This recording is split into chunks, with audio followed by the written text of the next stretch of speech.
and welcome back to Book Banter. Michelle Cox has always been obsessed with stories of the past and has spent a lifetime collecting them. She is the award winning author of historical fiction, including the Henrietta and Inspector Howard series, The Fallen Woman's Daughter, and the Merriweather novels. Michelle also pens the widely popular Novel Notes of Local Lore, a weekly blog chronicling the lives of Chicago's forgotten residents, which is a definite must read for those who love historical stories. So please welcome Michelle to Book Banner. Hello. Hello, it's good to see you. You too. So I have to tell you that I am so impressed. You have had a phenomenal year. Yeah. 2024 has been so exciting for you and your novels. You've released 2 books outside of the core Henrietta and Inspector Howard series, with a third taking us back to the sleuthing couple in A Christmas Story, which I'm so excited about. And that one's called A Christmas at Highbury. Yes. Did you somehow find extra hours in the day? Because if you did, I'd like to know where you got them. Yes. I know, me too, right?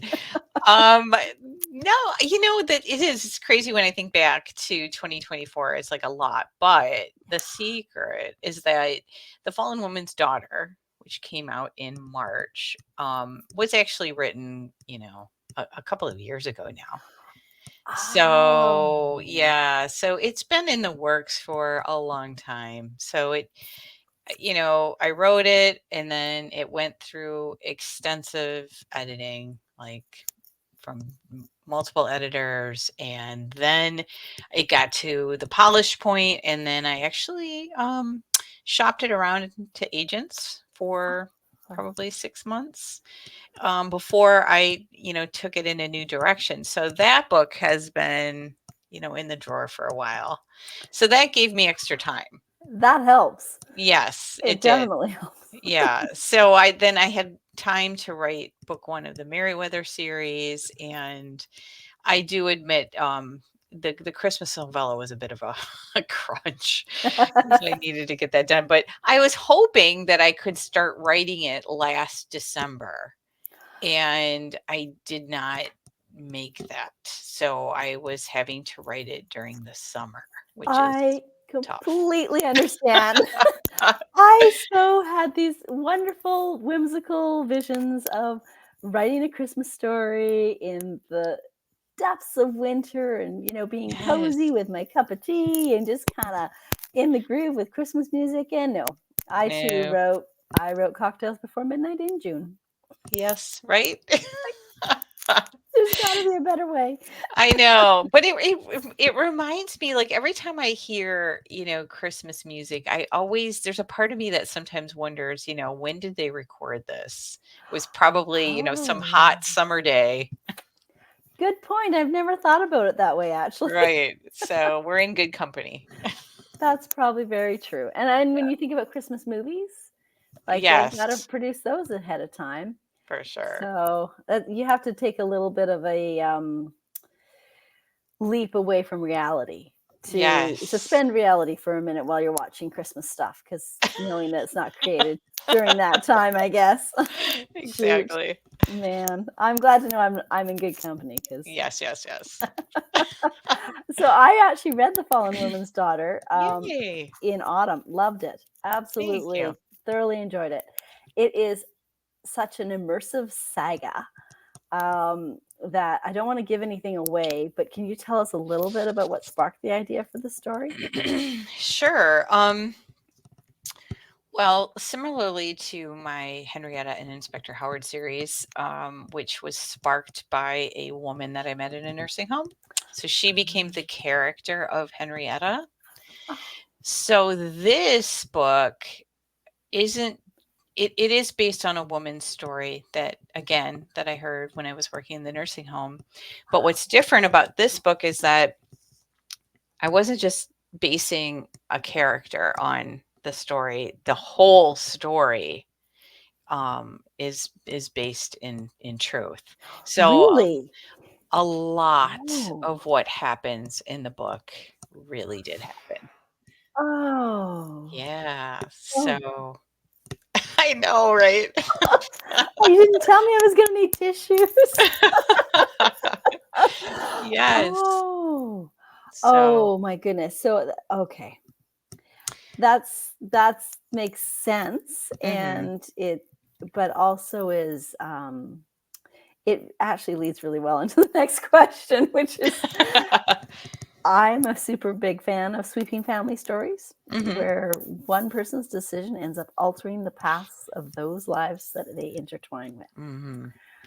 So I think this makes sense now, knowing that it's based in reality. Mhm. But with three prominent characters to write perspectives of, how did you approach keeping each one separate and individual on their own path, but yet they were so linked? Like it, has to have been a huge challenge as a writer. Yeah, it was. So, I mean, there's a couple of different ways, I guess, that I could go with this question. I'll just say that, the three main characters. So there's Gertie, who's the mother, and then her two daughters, Nora and Patsy. So those three people were really real. So Okay. so the premise is that the book is a dual timeline, and it's split between, it starts off in the 20s, and then the other timeline is the 30s. So Gertie grew up in a coal mining town, which I didn't realize Iowa had coal mines. I didn't actually realize that either when I heard you say No, that. I had to research that. I'm like, did I write that down 20 years ago correctly? So, yeah, apparently there were, these, a lot of them are ghost towns now. All out of And coal. yeah, exactly. Yeah.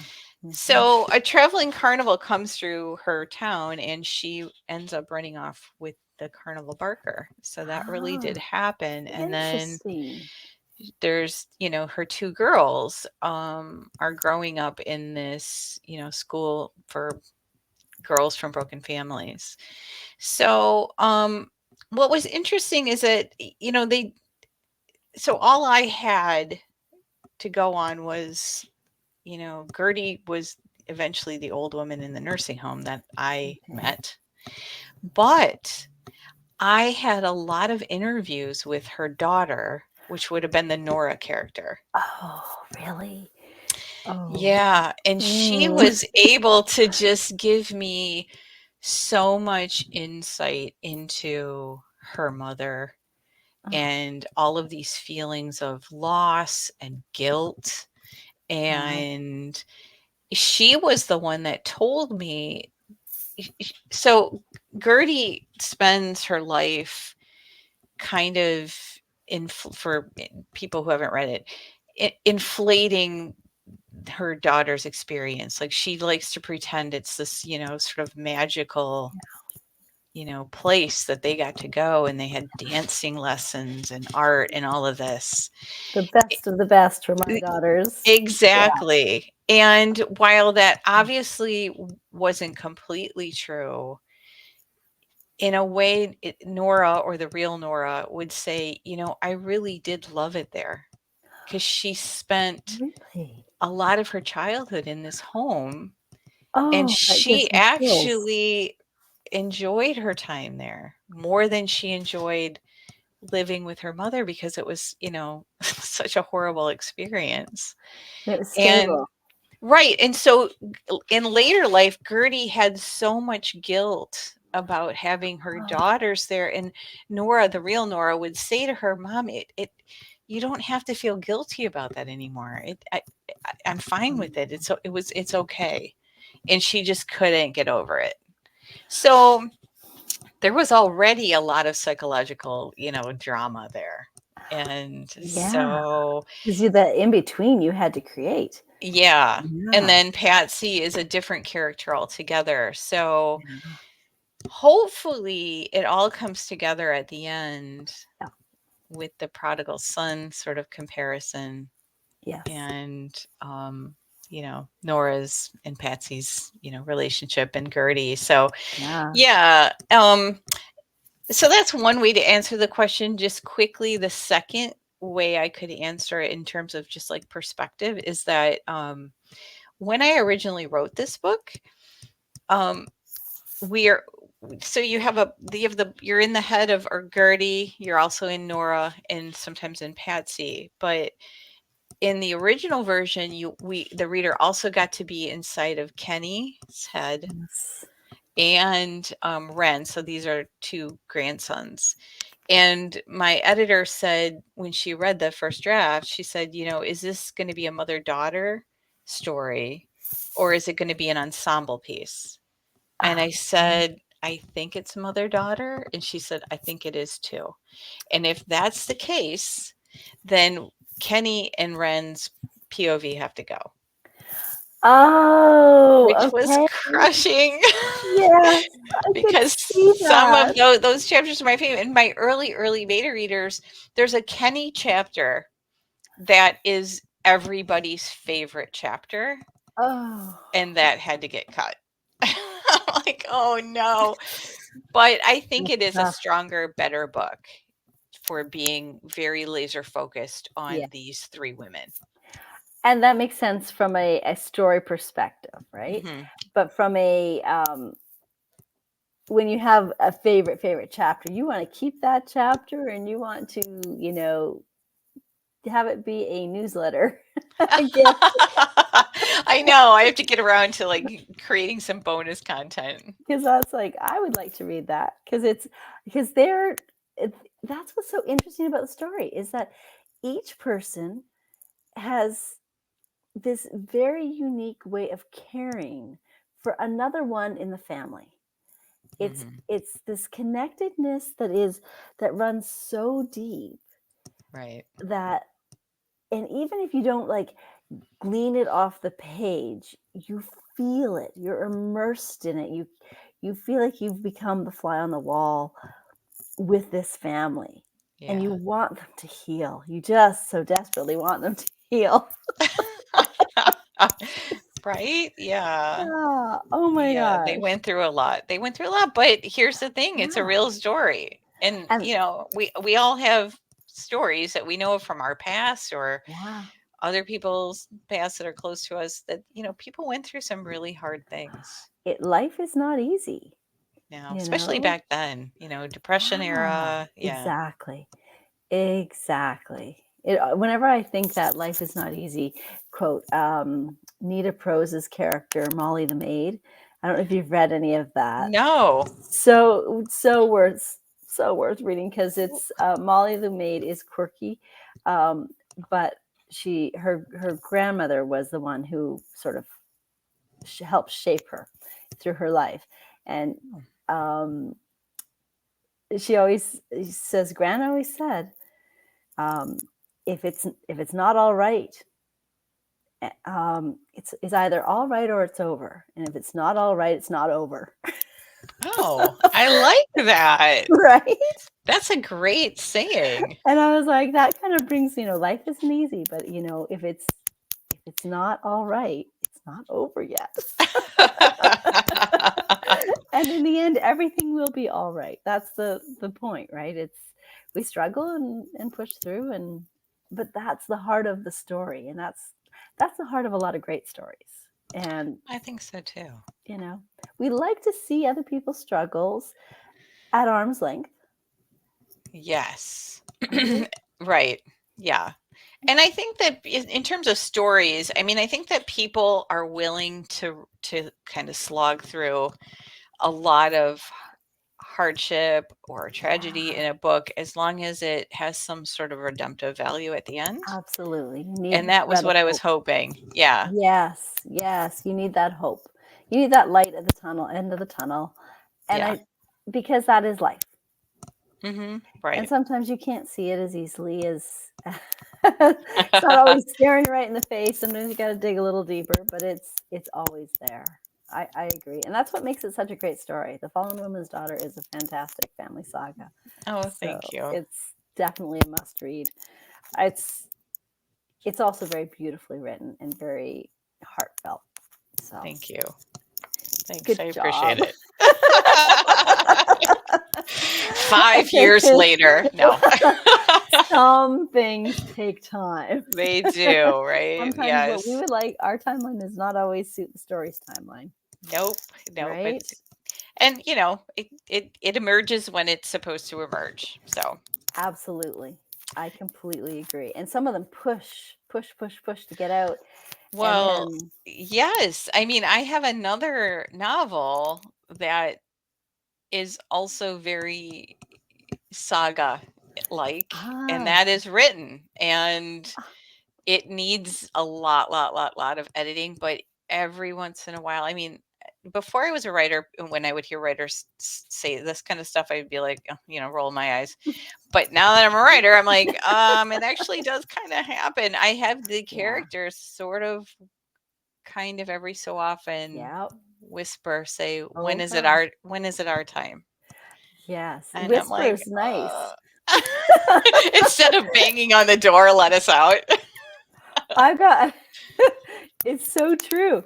I have the book I'm currently working on. The character literally came to me on the night of the release for Growing into Greatness with Really? her full agenda. And she is a force to be reckoned with, let me tell you. So I'm Wow. doing a lot of, okay, well, that's fine. We can write your story next. It's okay. We won't do the other one I had planned. We'll do this one right now. Because I That don't is want cool. they're very, very, my characters tend to be very forceful Okay. in They my imagination when I would like to be sleeping time. Instead, you're lying awake having a conversation. Yeah. Yes. Well, I'll give you an example. She gave me like straight up dialogue as I was trying to sleep. And I'm like, oh, I know I should be writing this down, but I don't want to leave this moment. I want to be immersed in this video of this conversation I'm having with this character. Wow. And so then I get up the next morning and I go to my desk and I go to write it down. And I go, oh, what was that? And I kid you not, her voice comes in. I told you should have written it down. I was like, oh, Wow. I'm That's getting scolded by amazing. my characters. What era?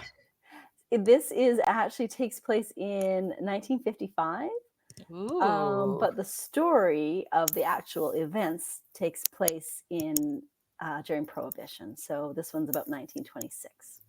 Wow. Yeah. So she's a force. So That is just cool. it is amazing, and I think that you're right. You have to embrace that part of the creative process, because once you open the valve a little bit, Hmm. it starts flooding in. Yes, for sure. So, Yeah. And those are great. Those are great episodes aren't when they? that happens. Yeah. It's the best part of creation for me. I don't know about Yeah. you, but Yeah. it's like, For sure. When it it, just flows. yeah, it plays out like a movie, Hmm. and it's just so immersive and wonderful to be in that world. Yeah. And you're literally driven to write it down so that you can tell other people about this world as well. Yes. It's Yeah. You just want to share it. Yeah, yeah, Yeah. exactly. It's so much fun, and until it's not. You're But right. there's the other side of it too, but it is so much fun. So I think that like, I love the themes in The Fallen Woman's Daughter, Hmm. but I would love to know from your perspective what you hoped readers would glean from the story. Well, I mean, without giving too much away, I would say that, you know, the end where, there's a discussion. Nora finds a letter from Patsy, and she and a painting, and she talks about Yeah. the prodigal son, and how she says each of us have been the father, the good son, and the prodigal son at different points in our life. And I heard that somewhere else. I didn't come up with that, but it's so powerful. And I think that that's kind of the message, Yeah. that it's about forgiveness, and it's about understanding that there are different times in our life when we play those different roles, Yeah. and different times in our life when, we made mistakes, and other times when we rose above them or Yes. did something, um, sacrifice something for somebody else. And so it's kind of that message to people, is to understand that um, we're we're all guilty in Yes. some way, and we've all Right? been forgiven in some way. Exactly. And that's what builds empathy. Yeah, Yeah. yeah, And that's exactly. and that I think is what I kind of took away or I felt through the story is that empathy Right. and It's something that understanding. Nora had to learn. Yes. Yeah. Yes, exactly. Fantastic. Yep, I loved it. Thanks. Yes. So I'm going to hazard a guess here. Given the time period of the novels of yours that I've read so far, I'm guessing the 1930s is a decade you prefer to explore, and I'm curious to know how you came to appreciate that time in history that you feature in your stories. Well, that's a good question. To be super honest, I mean, I've always actually gravitated more towards the 40s, Ah, or the Victorian era. But if those are we're very yeah, right. But the 40s for sure, especially because of the music of that era. I am just yeah, so attuned to it. I've said yeah. in other interviews that I actually sometimes cry during big band music, which Oh, isn't normal. So there's something going on there.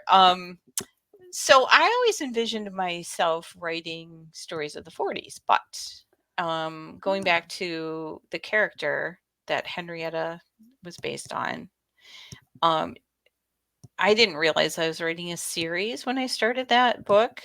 I thought it oh, was a one off. And since I was kind of using her as the character, yeah. she, in real life, this woman had this amazing life in Chicago in the 30s and 40s. And she had all these bizarre jobs. And one of her jobs was working at the World's Fair. She would have to dress up like a Dutch Oh, girl oh, really? and hand out these flyers. And I actually put that in the book. And I thought, you know what? I just love that detail Yes. of this person's life. I I want to include that, but if I do that, then I'm going to have to set the book in the 30s and Right. not the 40s. You And can't. I'm like, I can do that for one book. And here I am. Oh, they just kind of roped you in. Yeah. So, but what? I'm kind of glad now because it's that forgotten era. Yes, it There's is. so much out there about World War II and now a lot of World War One stuff, which I also adore. But Yeah. there's not a lot in that 30s era.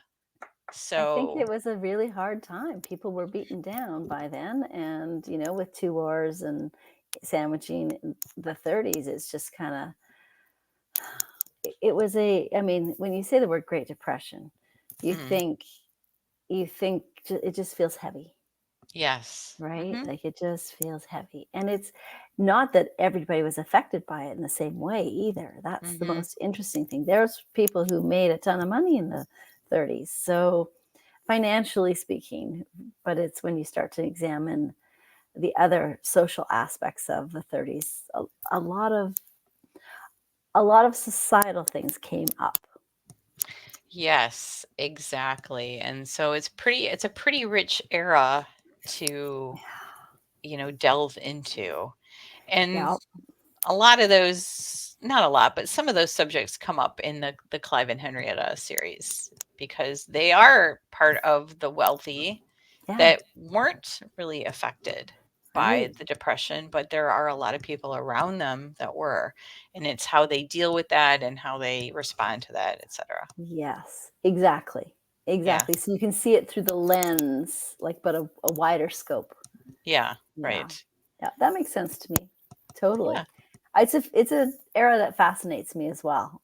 So it's Yeah, and it's interesting because the Merriweather series, which is a spin-off of Clive and Henrietta, that's still the same era. So we're still in the 30s, but now we're Okay. in Wisconsin, Yeah, different a different small town in landscape. Wisconsin. Yes, very different. And Wow. writing book two, we're following a very, very, very poor family and what they had to deal with.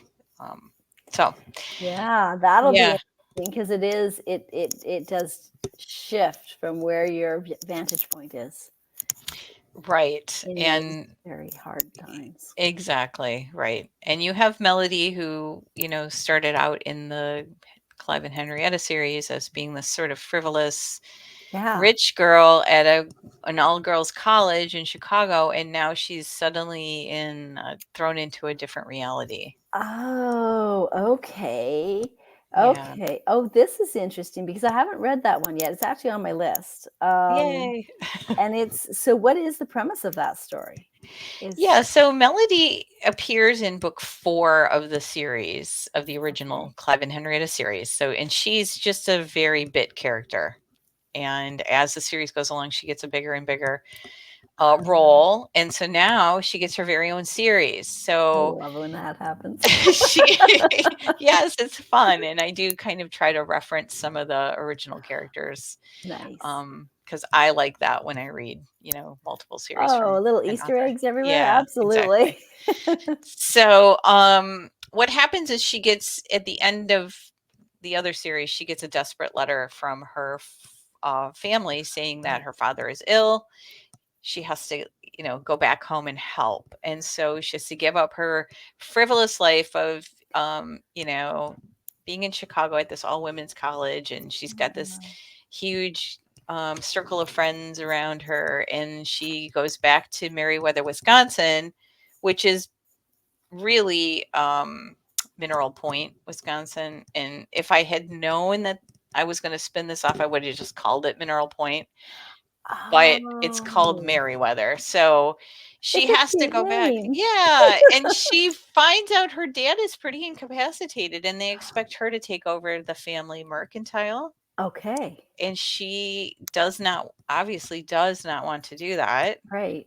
She wants to go back to her fun life. And Yeah. so she's Smart girl. there. She's got this band of eccentric employees now that she Mm. has to deal with. And she finds out that the Merc is not so well off as she thought. And so Oh, okay. she's dealing with how to save the Merc while her dad's in the hospital. And um, she's left behind, a suitor, but at the Merc is Uh-oh. a the surly but handsome butcher boy. So there's a lot of tension Oh, there. the So tension. I can see that. Yeah. who's very, very critical of her silly ways. And she can't help but try to match make people even there. So, I love that. Hence the title, yes, right? The title is matched in Merriweather. Matched in Merriweather. Okay, yes.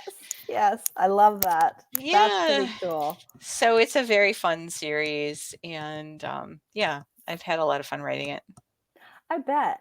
Do you have an idea of how many books will be in the series? There will be 5. So Oh, wow, look each at book, you. yeah, each book is going to be a Jane Austen retelling. So obviously, book Oh, 1 it is Emma. is. hmm Oh, And okay. yeah, so that's been fun to sort of link those with the original stories. That's been No fun. kidding. And yet when you read it, I bet it doesn't scream Jane Austen. No, I mean, you You can don't actually have read to, it. yes, you don't have to have, you're right. You don't have to have read Jane Austen to enjoy the books. But And I if think you that's important have, to know. or if you've watched any of the movie adaptations, it's kind of fun to be able to see the characters. Right. And I do have a thing Because at the end. I'm like, if you were, looking for the similarities, I sort of outline, who's who in the original okay. book. So, I love that. Yeah. I love that. And will you say that does it say that in the novel where I'll be able to go, okay, this is Emma, and I could go watch the movie and then read the book? Yes, exactly. Right? Yeah. Like Yes. full disclosure here, friends, I literally have tried to read Jane Austen and not been able to.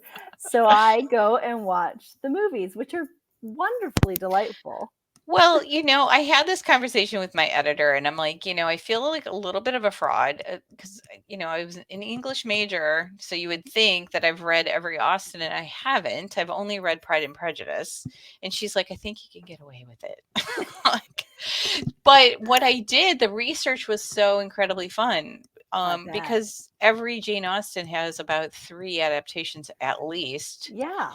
And Makes it easy. actually, watching them all back to back, Yeah. like all of the Emmas, all of the Sense and Sensibilities, you Oh. can gain so much because each production pulls something different from the books. Oh, I love that. Yeah, it was really, really neat. So I And that's feel very good steeped. research. Yeah. Yeah. I love that. And if you have questions or you're thinking, wait, where did that go again? You can go and watch the movie and call it Right. research. Or yes. Or you can just flip to the author's note at the back and it'll tell you. Yeah, I love that. Oh, I look forward to that. So the whole 5 books are going to be retellings. Yes. Cool. Do you know how many books she wrote? Was it just 5? No, she wrote a few more than that. I think I'm not including Northanger Abbey. Oh, right. Yeah, okay. There might be a couple others, but that I'm trying to do the main 5. The main 5. Yeah, that makes sense. Oh, now I can't wait. I'm looking forward. So yeah, Yes. I have to go right this afternoon. I'd rather be reading Or watching some or adaptation. watching. Yeah, I think that Jane Austen's really great, actually, since this is a holiday sort of timed interview. Jane Austen is actually a really good watch for me during the holidays. Yes, it's like a guilty pleasure. Totally. Yeah. Right? Yeah. Exactly. Absolutely. Oh, that's so fun. So speaking of Christmas, let's talk Christmas. Okay. Historical fiction. I love a good Christmas historical fiction novel. Yes. I actually was just asking on social media the other day of when do you start reading your Christmas reads, and some people were like, hard line, not until after Thanksgiving in the US. Okay. In Canada, our Thanksgiving is in October, so we get to start earlier. You get a pass. I get a pass. So I actually usually start November. But, okay. But that being said, my reading list was so long that I probably won't actually get to it till December, but it's already loaded, ready to go on my reader. Yay. So I am looking forward to it. And it is called A Christmas at Highbury. Yes. Just tell us more about this.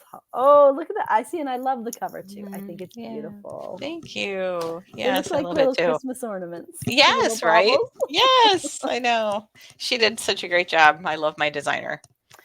Yeah. Yeah. So that is out. It is out and it's doing well. Yeah. Excellent. I feel like I should just like I mean, obviously this is on the Amazon page, but I feel it's so short. I mean, it's so short for me because I usually write big books. Yes. But it is a novella, folks. So it's a little shorter. How many pages is it? Like 180. Oh, it's a perfect size for Christmas. The way that I think of Christmas stories is I want a snippet of time with a Christmas theme and all the vibes, but with all of the activities that go on in December, I need the book to be short. Oh, perfect. So it's right up my alley. Well, I am not a Christmas novella reader. So I am not familiar with the genre. So I relied heavily on my sister, who is a Christmas novella expert. And I because of love it. that, I dedicated the book to her. So Oh, I that's sweet. had, yeah, I had her read an early copy, and I'm like, is this, is this checking all the boxes? And she's like, you've nailed it. Nice. So I I'm love that. hoping people will like it. There is a real category for it. And I do Yeah, think it's because we are pressed for time. We have, not just extra obligations with family and decorations and stuff like that, but then weather hits as well. So that that's impacts true. plans and things like that. So yeah, I've read some great ones. Although have read full length Christmas stories as well. Wow. That I like Last Christmas in Paris by Ooh. Hazel Gaynor and Heather Webb. Highly recommend. Oh. With tissues, like a box of tissues. But it has got all the feels. And I don't reread a lot of books, but I have reread that one. Wow, that says a lot. So yeah, exactly. And they have a new one coming out for this Christmas called Christmas Mm. with the Queen. So that's on Ooh, my December. We are set. you're So set. I've got yours. I've got theirs. Yay. I'm very much Okay. looking forward. I hope to be done writing so that I can sit and read all day. Yes, that's always the goal, right? It's always the goal. Always get the words in so that you can read somebody else's words. I know. I know. The Usually way doesn't it happen goes, for me, but yeah. right? You can always Oh, hope. Always hope. there's always hope. I agree. Always hope. So you have accomplished so much in 2024. I if I don't know if you want to tell us, but if you can tell us, what do you have in store for 2025? Yes. Good question. So, well, for sure, book 2 of the Merriweather series will be out in the spring. Oh, in the spring. Wow, that's quick. Hmm. Okay. And then I'm not sure if I'm going to be able to fit in a book 3 by then. What I would rather do is work on another Christmas novella. So there Ah, are so many, for anybody that's has read the Henrietta and Clive series, there's so many different couples. yes. And so this one, A Christmas at Highbury, of course, focuses on Clive and Henrietta. And also Elsie and Gunther are in it too. Okay. But like next year's novella, I would love to focus on Julia and Glenn Okay. in I don't in think I've read them yet. Texas. Yeah. Okay. So I just think that would be fun to kind of make the rounds. Yeah.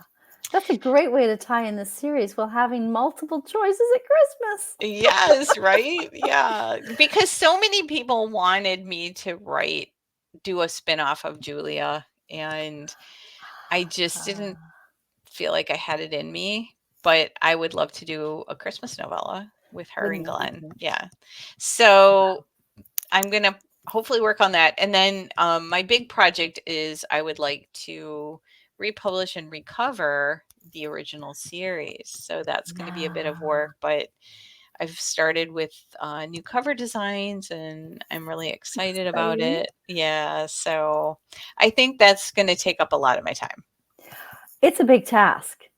It is a big task. And then I still have that book in the drawer where they keep saying, Yes. let us out. Hello.